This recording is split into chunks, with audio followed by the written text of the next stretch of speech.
Good morning once again, everyone. My name is still Medfin. I'm still sitting here playing Limbo. Gonna talk about the IGN Steam Controller review. God, fuck this H! Ah. Death montage. This calls for a fucking death montage. Go! Just as often, it's gonna be... Oh, jeez. Kind of like...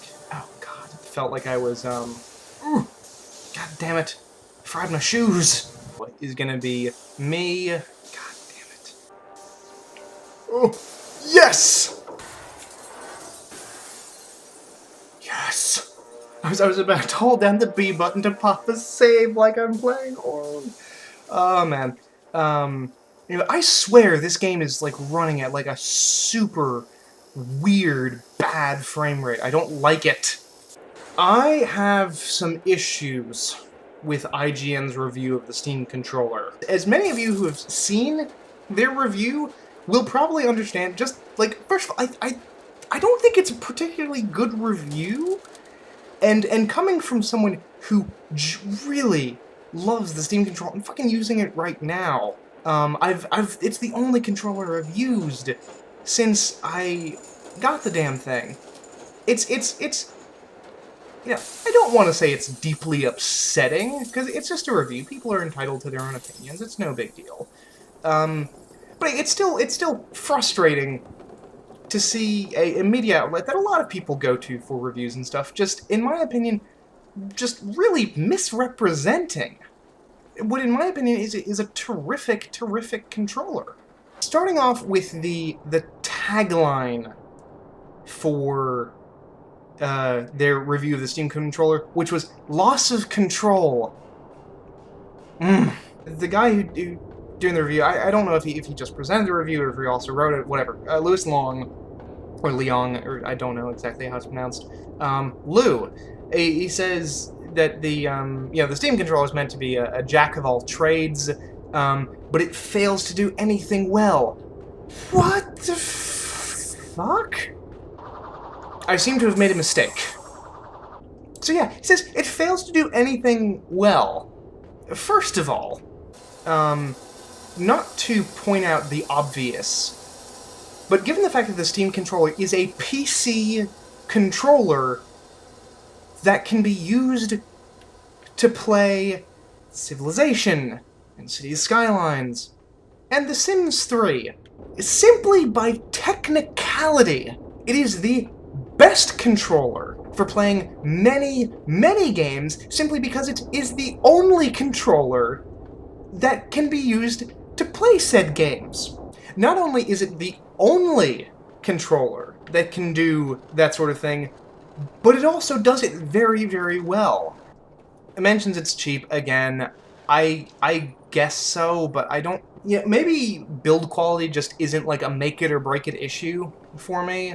It doesn't feel that bad, and again, fuck, my old controller, that shitty, wired 360 controller, that felt cheap. My god, that felt cheap. Like, I could comfortably and easily balance the motherfucker with one hand, or with one finger, rather. I'm trying to do that with the Steam controller right now, actually, that's why I'm not moving. And it's not that easy. It doesn't help that it carries a lot of weight on the sides rather than in the center because of where the batteries are, but whatever. But that's a moot point for me. It's just not an issue. He talks about the stiff shoulder buttons, and that's the sound of them. That's the click. I guess so, maybe. I mean, like, in, if I'm playing a game where I'm going to be using the shoulder buttons a lot, I'll just remap them to something else. I mean, fuck, that's what I did with Dark Souls and Dark Souls 3. I swapped the shoulder and triggers around. Aha! But yeah, like, if you're playing a traditional console game, or something that's built with a traditional controller in mind, at least partially, you don't need to worry about the shoulder buttons. Just remap the shoulder buttons to the grip buttons. Amusingly enough, he has the exact opposite complaint about the trigger buttons, saying that there's not enough resistance to them, and maybe, but there's still that nice, hard analog click, you know? That's the sound. That's that analog click. So, Initially, he says it's a bit awkward. That's just a new controller.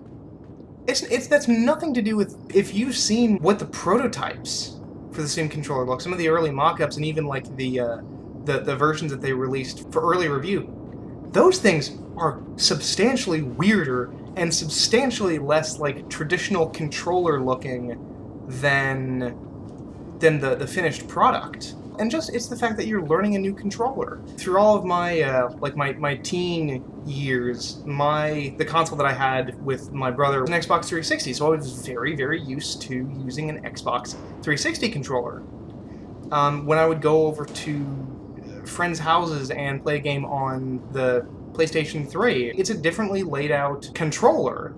And so that's awkward, and that's not because the PS4 controller is badly designed. So the awkwardness, and even though he says that that's just early on, and you do pick it up eventually, just mentioning the awkwardness seems as if that's a particular issue with the Steam controller seems a bit, I don't know.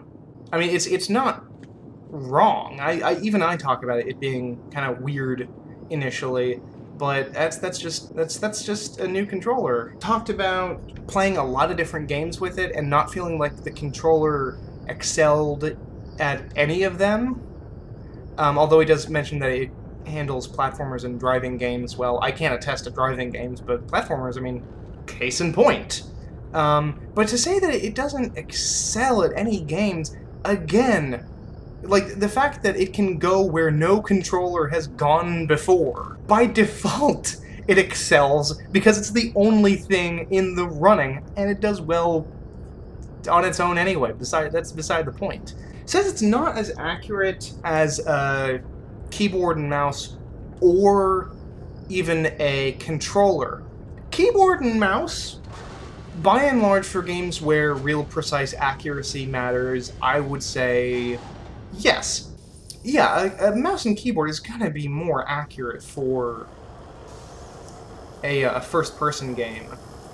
But to say it's not as accurate as as an Xbox controller, I have to disagree with that. I still stand firmly by what I said in my own review of the Steam controller, which is any game that you can play comfortably with an Xbox 360 controller or any typical console controller, you can play with a Steam controller. The overall feel of from a standard controller is well within the abilities of the Steam controller, plain and simple. Yeah, at one point, and this just fucking blew my mind, kind of sort of refers to the controller, like the ability to remap controls, a flaw? Because it takes so much time.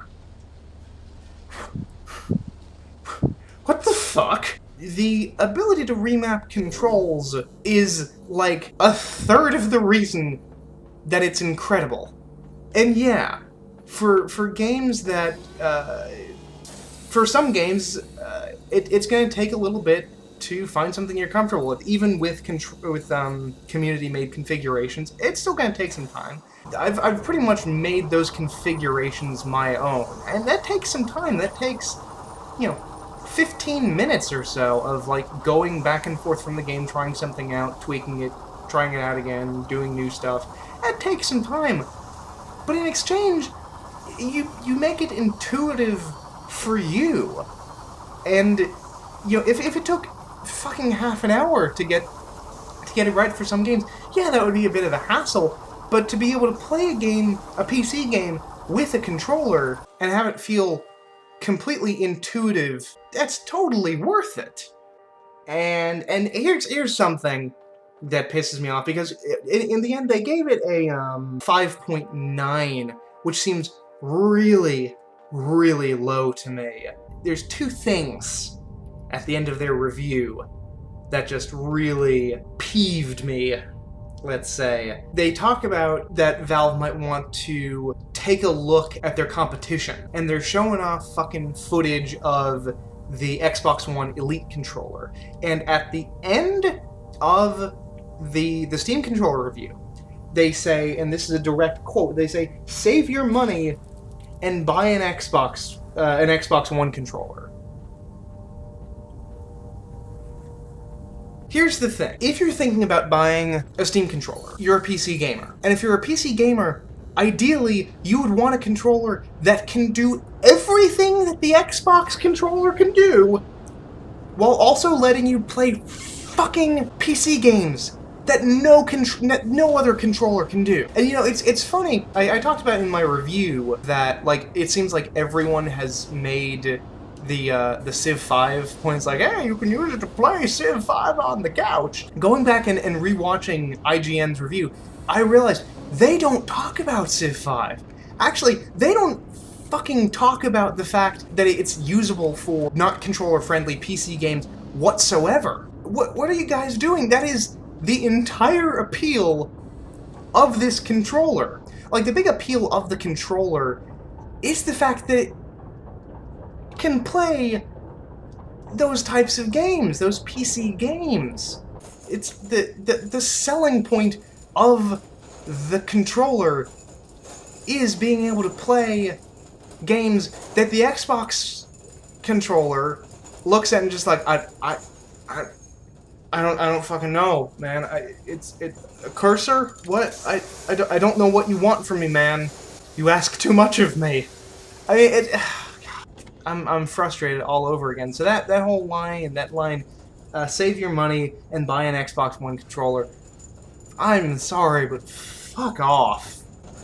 But I also want to talk about their Xbox One Elite controller review, because while watching their review of the Steam controller is just kind of frustrating, it baffles the mind to watch their Steam controller review and the review of the Xbox Elite controller, Xbox One Elite controller, back to back. Grr. So again, I talked about the little tagline for their Steam controller review. What's their tagline for the Xbox One Elite controller, you might ask? The best controller you can buy. I will say that it is the best controller that you can buy for $150, because it is the only controller you can buy for $150, because that is a ridiculous amount of money to spend on a controller. And you know what? I have no doubt in my mind that the Xbox One Elite controller is an exceptionally nice controller. I bet that it feels wonderful in the hands. It looks like it's really nicely textured. I know a lot of people have said, oh, the build quality is incredible. I'm sure it's got a real nice fucking heft to it. But $150, that's 2.5 brand new games that you can buy. Or like 10 games during a Steam seasonal sale. That's a lot of money for a controller. Sorry, I'm quiet because it's another timing puzzle. Oh wow, I did that really well. Good job, Ned. Thanks, Dad. I don't know what that joke was even supposed to mean. What else? Yeah, they praise the controller's endless customizability. That sounds oddly familiar, doesn't it? Customizability being a major feature for a controller. I'm sure that you could spend a lot of time tweaking the exact controller layout for that as well. But for whatever mysterious reason, I'll bet you wouldn't consider it a flaw. Oh, come on, shoot me! You know, endless customization, you can remap the whole controller. Again, these are clear positives for the Steam controller, but for some reason, the same big thing, you know, oh, it's have a whole bunch of different control profiles, although not an infinite number of them, capped to 250, which, again, that's not going to be an issue for many people, but the Steam controller, as far as I know, has no cap, including, like, multiple ones for individual games. So, yeah. The big feature of the Steam controller, one of the big features of the Xbox One Elite controller is customization.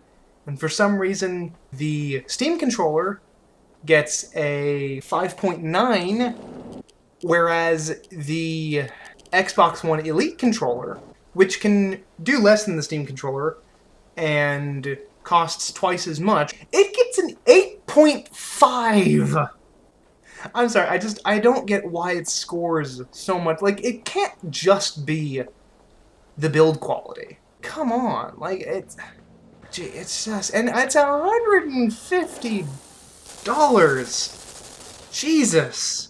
So that's the end of the video, I guess. I hope you enjoyed it. We got through a surprising amount of Limbo. This is what I should have done for the Let's Play. I should have been like, oh yeah, no, I've never played Limbo before. I heard it was good. I hear tell there's a spider in it. Banged out the first Let's Beat series in like 3 or 4 episodes. That would have been nice, but I didn't end up doing that. I feel like I've missed a step somewhere.